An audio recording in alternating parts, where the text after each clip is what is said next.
adventures.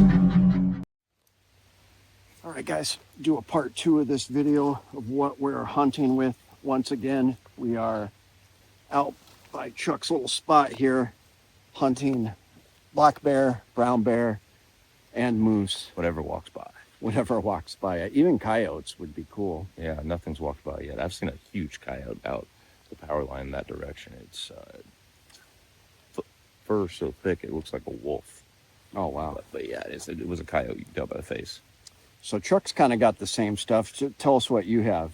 So the same stuff as last week.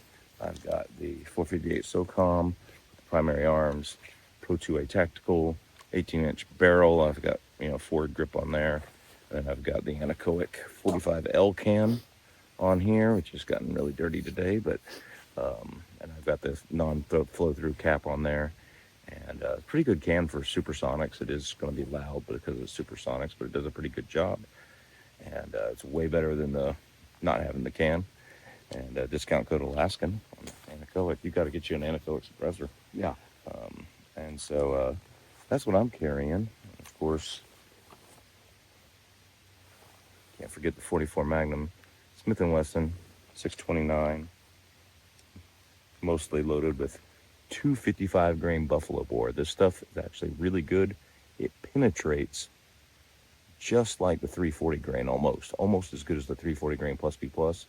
And that's the 255 grain Keith gas check buffalo bore. That stuff is awesome. And that's what you carry in a Smith & Wesson. All right, Smith & Wesson makes a good gun. Everybody's like, the Ruger's so much better. It can take the 340 grain. Who cares? This is lighter, more accurate, more smooth, and that penetrates almost as much. So I'm okay with that personally. I'd rather have a Ruger, but yeah. As far as the rifle, so I didn't bring the 338 RPM because I messed up installing the scope, and the base of the scope was touching the tally ring where you turn it for the magnification. So yeah, frustrating. Yeah, it was pretty frustrating because we were trying to help him out, and I put a video on my channel last week about just kind of making fun of him. But I don't think it was his fault. I think it was actually the recoil of the gun. He may have not torqued it. Do you even own a fat wrench torque spec? I do, but I didn't use it. I always hand tight. See, yeah. So he didn't torque wrench his. It was his fault. But I think it was the recoil moving, because you can see the scratch on the scope where the scope rings were. Yeah. So tell him what you were loaned to replace it with. Arrow, AR10. How many inch barrel is that? That's an 18-inch barrel, and then we got the Cobb Valley Precision muzzle brake on the end of it, which has a Silence Co. ASR mount. Tapered barrel. Yep. Some Magpul furniture there. Yep. US Optics Tactics 1-6. That's a great scope. 10-round Lancer mag in there. Yeah, that thing feeds really, really well. I like the weight of it.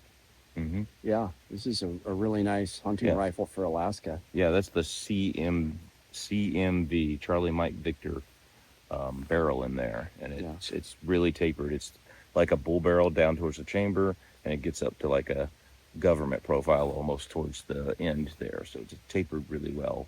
So you get the accuracy of a bull barrel, but you get the a little bit less weight than a heavy bull barrel precision gun. So AR10's are great for Alaska, as if you come on a bear, you've just, you've got semi-auto. You can put it down quickly. It just makes a lot of sense. Yeah. So. And people worry about reliability of semi-auto, but it's not usually a problem if you keep it clean. Yeah. You keep the dirt out of your gun. I bring cleaning supplies with me in my pack every time. Yeah. At least some wipes, and usually I have them in the grip of the gun too. Yeah. So. And for my sidearm, I got the just in case holsters. So use code Chukes, save you a discount on there. Got some extra rounds up here, but 454 Casull, 400 grains, hard cast. Compare that to every time. Why are you dropping stuff? I know. Why are you dropping stuff? Every time. Compare that to your 44 Magnum Keith gas check. And why do they call it Keith gas check? You were telling me that. Elmer Keith invented the bullet. It's a gas check bullet, but it's a Keith style semi-wad cutter type bullet. But it's instead of just straight wall. Yeah. Come on, focus camera. There we go. There we go. So this yeah. 454 is probably just about as powerful as my 458 SOCOM. Yeah. Like it probably is.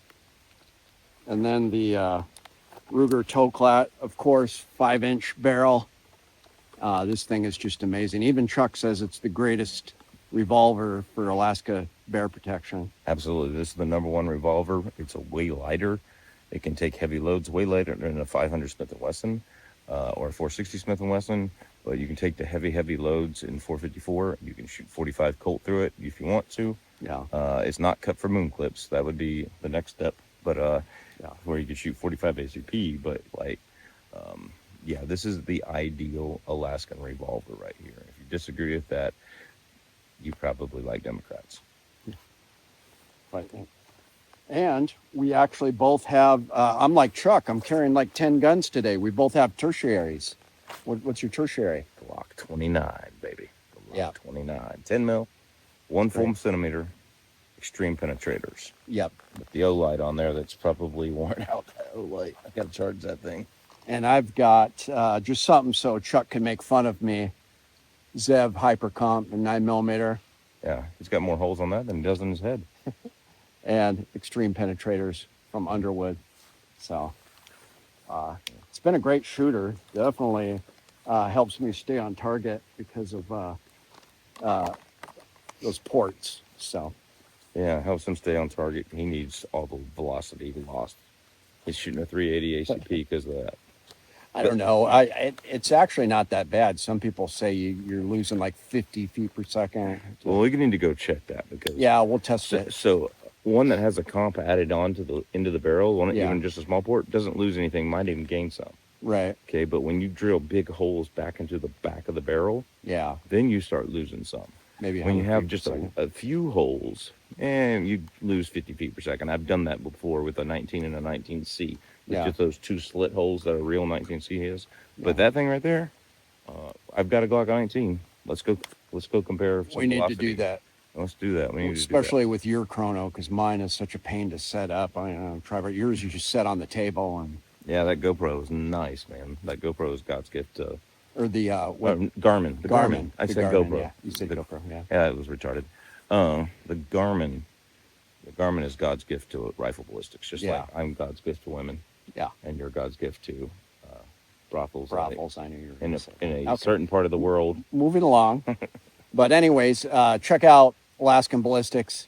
Put a link up to his channel. And thanks for tuning in once again. My name is Chuke. I like to trade my guns just for fun, but now I have none. Oh, look, get shot by a bear, but I don't care. I got a 10mm. Chuke's Outdoor Adventures. Watch you almost die every time.